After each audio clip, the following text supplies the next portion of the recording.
1 Yohanes pasal 3 ayat 1 sampai dengan 24 demikian firman Tuhan. Lihatlah betapa besarnya kasih yang dikaruniakan Bapa kepada kita sehingga kita disebut anak-anak Allah. Dan memang kita adalah anak-anak Allah. Karena itu dunia tidak mengenal kita, sebab dunia tidak mengenal Dia. Saudara-saudaraku yang kekasih, sekarang kita adalah anak-anak Allah, tetapi belum nyata apa keadaan kita kelak. Akan tetapi kita tahu bahwa apabila Kristus menyatakan dirinya, kita akan menjadi sama seperti Dia. Sebab kita akan melihat Dia dalam keadaannya yang sebenarnya. Setiap orang yang menaruh pengharapan itu kepadanya menyucikan diri sama seperti Dia yang adalah suci. Setiap orang yang berbuat dosa melanggar juga hukum Allah, sebab dosa ialah pelanggaran hukum Allah. Dan kamu tahu bahwa Ia telah menyatakan dirinya supaya Ia menghapus segala dosa, dan di dalam Dia tidak ada dosa. Karena itu setiap orang yang tetap berada di dalam Dia tidak berbuat dosa lagi.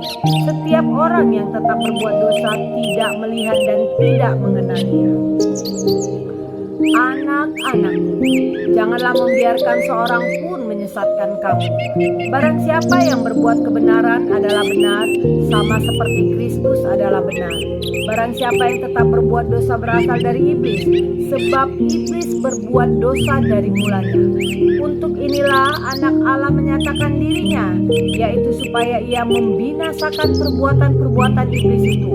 Setiap orang yang lahir dari Allah tidak berbuat dosa lagi, sebab benih ilahi tetap ada di dalam Dia dan tidak dapat berbuat dosa karena ia lahir dari Allah. Inilah tandanya anak-anak Allah dan anak-anak iblis. Setiap orang yang tidak berbuat kebenaran tidak berasal dari Allah. Demikian juga barang siapa yang tidak mengasihi saudaranya. Kasih terhadap saudara sebagai tanda hidup baru. Sebab inilah berita yang telah kamu dengar dari mulanya, yaitu bahwa kita harus saling mengasihi. Bukan seperti Kain yang berasal dari si jahat dan yang membunuh adiknya. Dan apakah sebabnya ia membunuhnya? Sebab segala perbuatannya jahat dan perbuatan adiknya benar. Janganlah kamu heran saudara-saudara apabila dunia membenci kamu. Kita tahu bahwa kita sudah berpindah dari dalam maut ke dalam hidup, yaitu karena kita mengasihi saudara kita. Barang siapa tidak mengasihi, ia tetap di dalam maut. Sebab orang yang membenci saudaranya adalah seorang pembunuh manusia. Dan kamu tahu bahwa tidak ada seorang pembunuh yang tetap memiliki hidup yang kekal di dalam dirinya. Demikianlah kita ketahui kasih Kristus, yaitu bahwa Ia telah menyerahkan nyawanya untuk kita. Jadi kita pun wajib menyerahkan nyawa kita untuk saudara-saudara kita.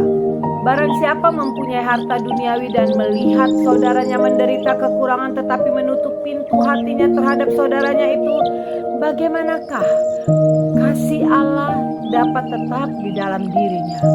Anak-anakku, marilah kita mengasihi bukan dengan perkataan atau dengan lidah, tetapi dengan perbuatan dan dalam kebenaran. Keyakinan di hadapan Allah.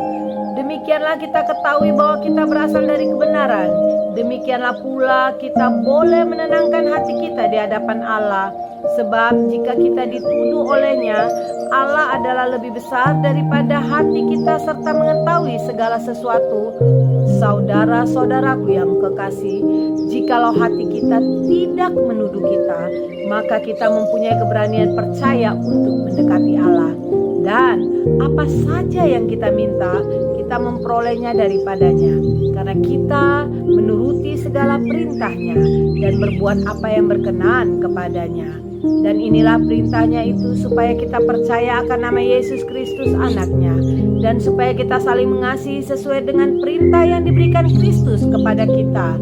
Barang siapa menuruti segala perintahnya, dia diam di dalam Allah dan Allah di dalam dia. Dan demikianlah kita ketahui bahwa Allah ada di dalam kita, yaitu Roh yang telah Ia karuniakan kepada kita.